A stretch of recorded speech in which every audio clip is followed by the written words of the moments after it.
Salut, salut la famille, comment allez-vous? J'espère que tout le monde va bien, mes chers abonnés. Bienvenue dans votre chaîne ADT TV et dans cette nouvelle vidéo qui est un peu particulière par rapport aux autres. Alors, n'oubliez pas de vous abonner et d'appuyer sur la cloche de notification pour que vous soyez notifiés à chaque fois qu'on mette une nouvelle vidéo. Alors, d'ici là, portez-vous bien. Merci, je vous souhaite un très bon visionnage. Prenez soin de vous. Ciao, ciao.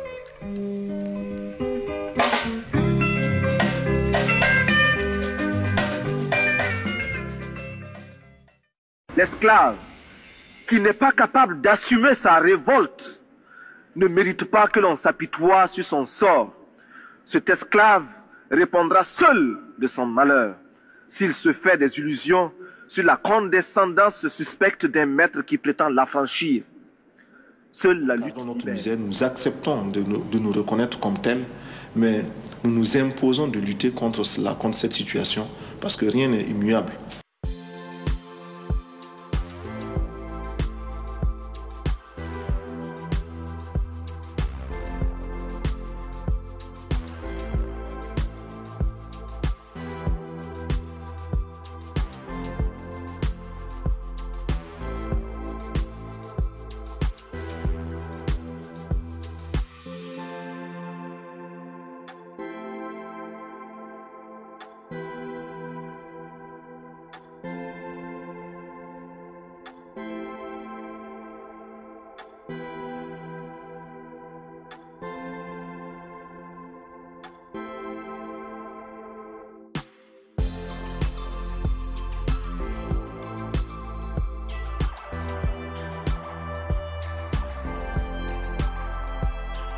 Un capitaine de 34 ans, grand admirateur du colonel Kadhafi, a pris le pouvoir dans un coup de force qui a fait 5 morts et une quinzaine de blessés, dont 6 Français.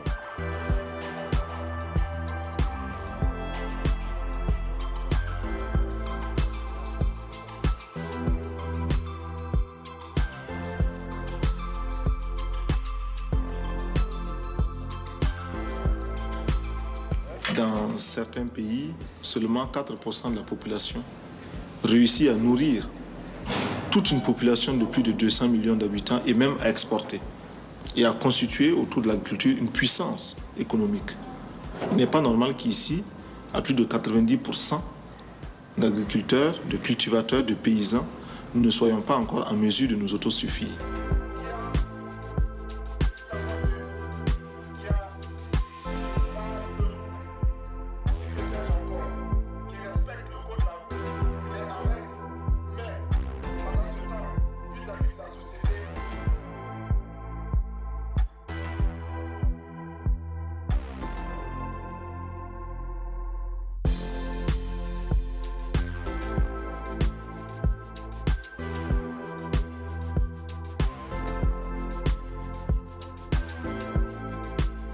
Haute-Volta, cela ne voulait rien dire pour personne, en particulier pour nous, Burkinabés. C'est un nom qui ne nous renvoie qu'à un passé colonialiste. Par contre, Burkina Faso est un nom puisé dans le terroir même, qui a une signification dans notre langue. Qui veut dire patrie des hommes honnêtes.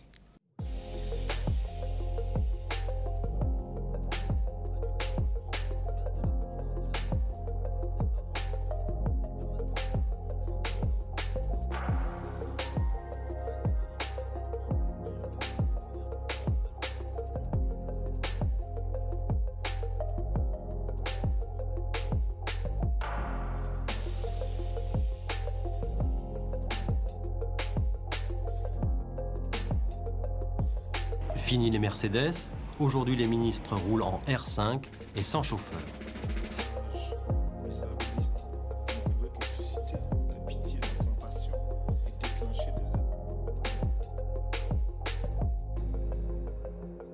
Nous attendons que les pays riches, vis-à-vis des pays moins riches comme nous autres, aient une attitude moins paternaliste.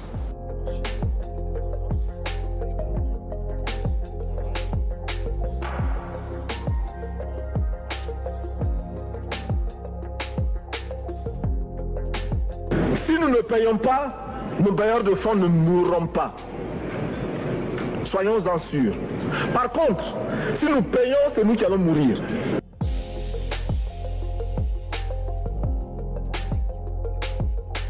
Monsieur le Président, bienvenue au Burkina Faso.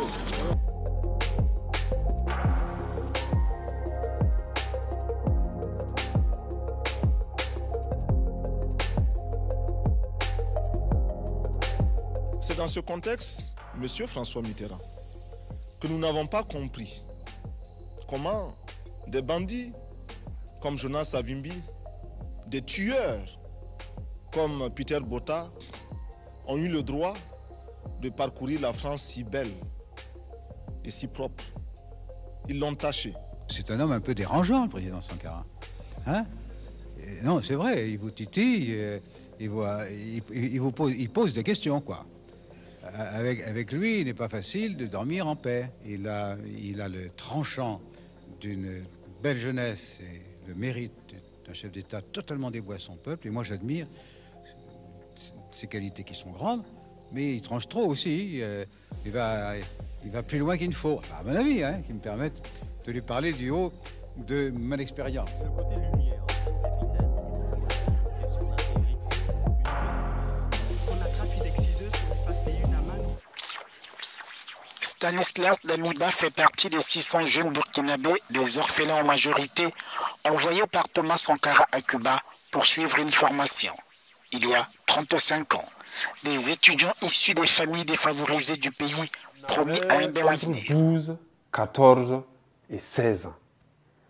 À l'époque, Thomas Sankara, avec l'idéal révolutionnaire, décida de nous envoyer à Cuba pour une formation technique, professionnelle et idéologique. Thomas Sankara arrive à Cuba en 87 et il serre la main de tout un chacun.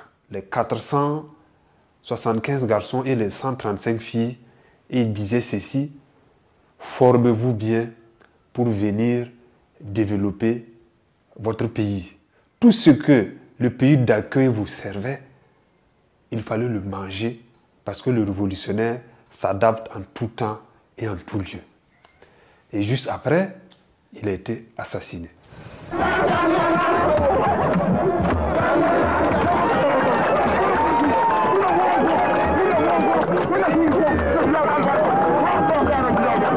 C'est parmi les couches les plus pauvres de la population qu'il compte ses plus chauds partisans.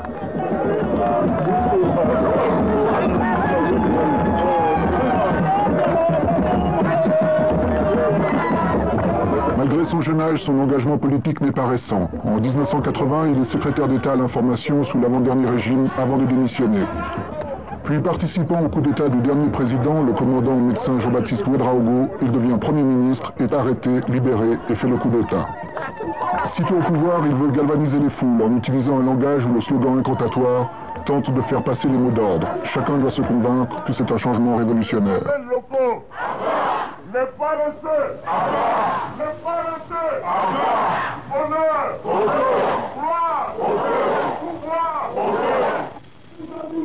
Camarades,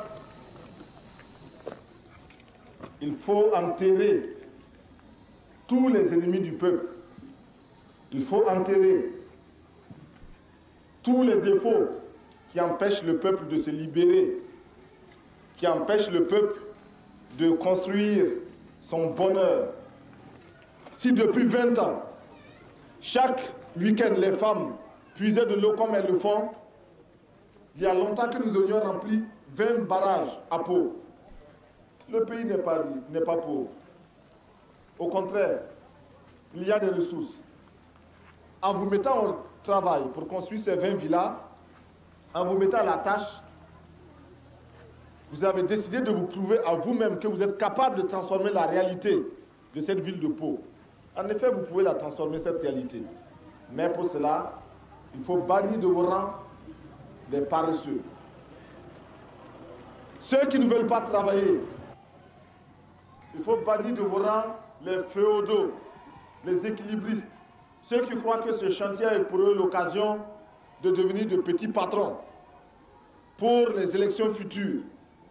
Tous ces gens, tout cela, il faut les mettre de côté. Il faut bannir de vos rangs les maris qui n'autorisent pas leurs femmes à aller sur les chantiers. Camarades, les mauvais maris, les mauvais maris, les paresseux, les voleurs, les voleurs. Le pays produit suffisamment de quoi nous nourrir. Nous pouvons dépasser même notre production. Malheureusement, par manque d'organisation, nous sommes encore obligés de tendre la main pour demander des aides alimentaires.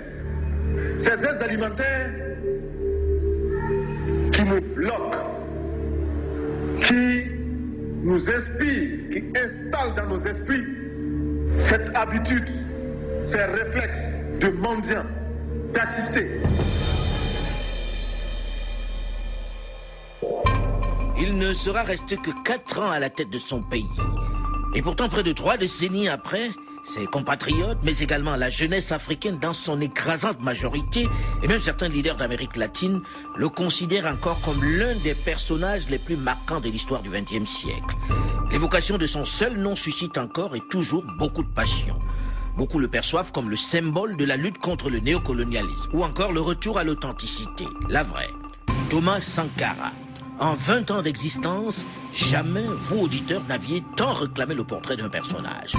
Voici l'histoire du capitaine Thomas Sankara.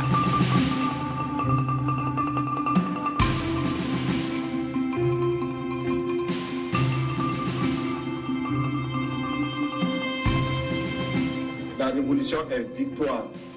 L'échec appartient à la réaction et à la contre-révolution.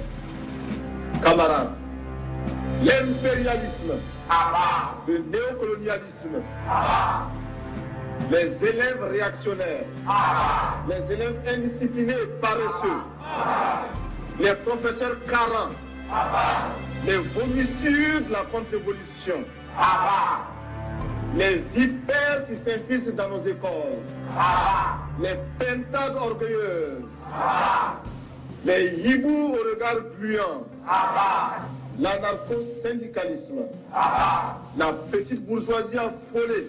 À bas, à bas. Merci camarades.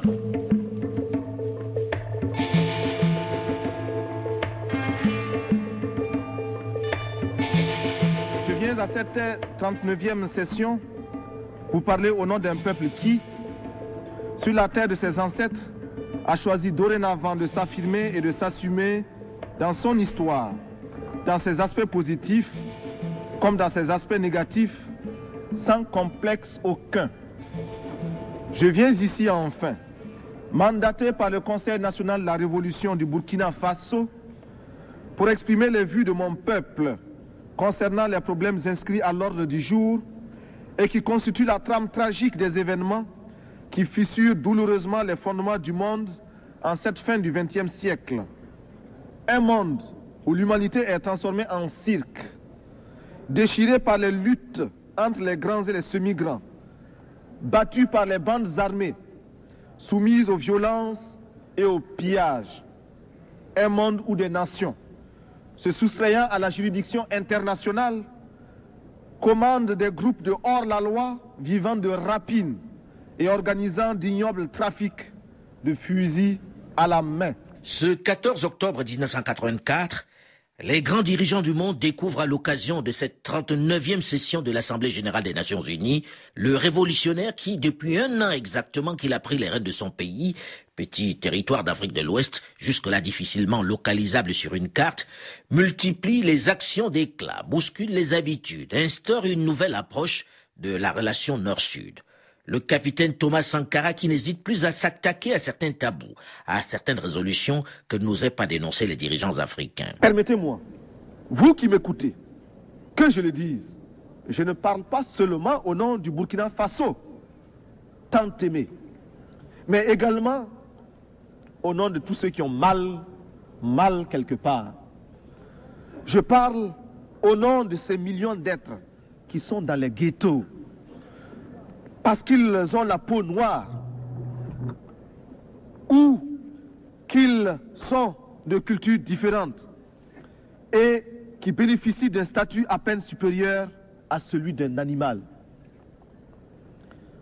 Je souffre au nom des Indiens massacrés, écrasés, humiliés et confinés depuis des siècles dans des réserves, afin qu'ils n'espèrent à aucun droit et que leur culture ne puisse s'enrichir en convolant en noces heureuses au contact d'autres cultures, y compris celle de l'envahisseur.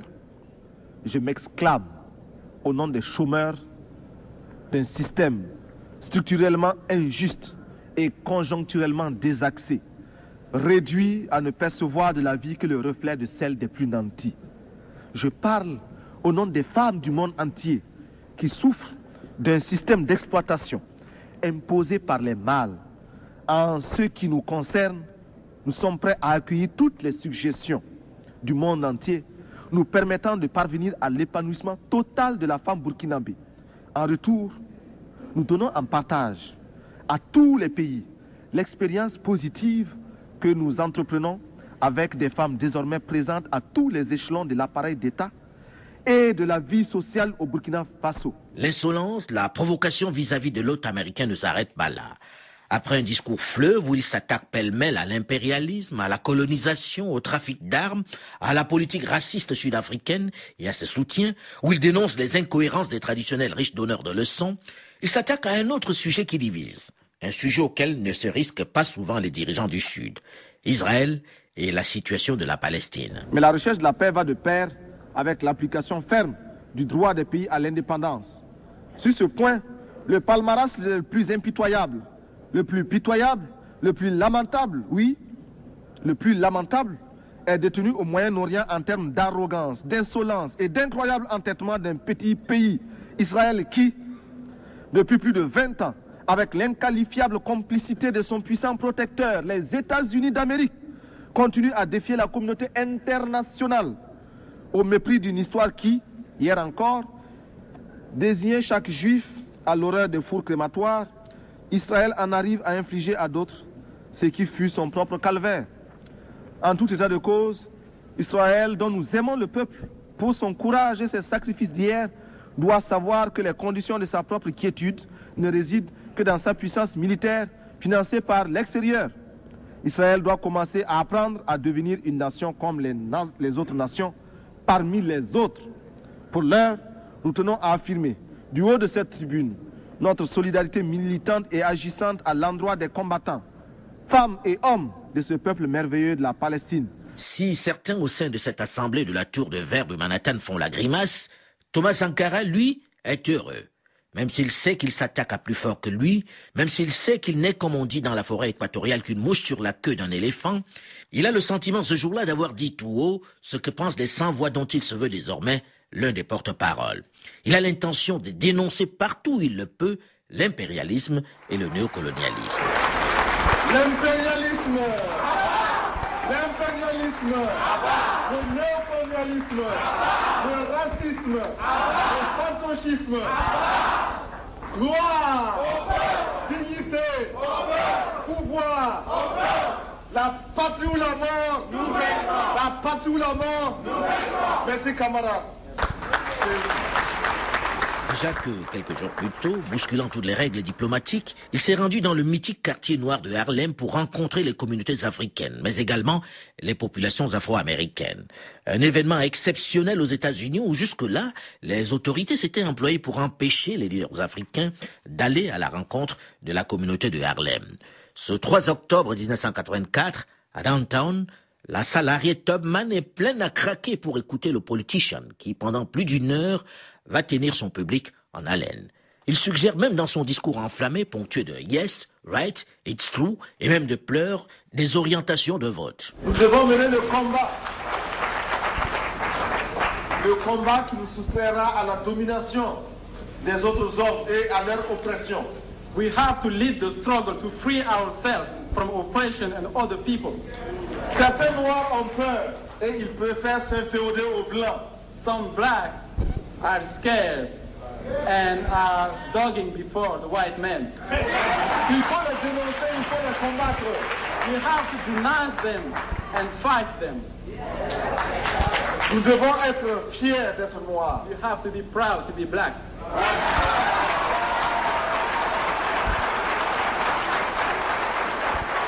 Souvenez-vous, il y a beaucoup de ces hommes politiques qui ne pensent au noir qu'à la veille des élections. Be reminded that there are many of those black politicians who think about black people only the day before election. Le public de Harlem est conquis et certains éclatent en sanglots lorsqu'ils s'exclament et annoncent que tout président africain qui vient aux États-Unis devrait d'abord passer par Harlem. Parce que notre Maison Blanche se trouve dans le Harlem noir. That's what I said, and I will repeat myself. My White House is in the Black Harlem. La jeunesse africaine, elle aussi, est sous le charme devant tous ces coups d'éclat, toutes ces sorties qui tranchent singulièrement avec les discours plutôt lisses et polissés que servent traditionnellement leurs dirigeants. Qui est ce jeune capitaine en treillis et béret rouge qui bouscule ainsi les habitudes et qui, quelques mois plus tôt, a sévèrement tensé le président François Mitterrand d'avoir reçu à Paris le président sud-africain Peter Botha? Qui est ce jeune homme de 35 ans qui intéresse de plus en plus les services de renseignements occidentaux et qui donne un nom à un pays jusque-là peu connu du grand public? L'esclave qui n'est pas capable d'assumer sa révolte ne mérite pas que l'on s'apitoie sur son sort. Cet esclave répondra seul de son malheur s'il se fait des illusions sur la condescendance suspecte d'un maître qui prétend l'affranchir. Seule la lutte libère.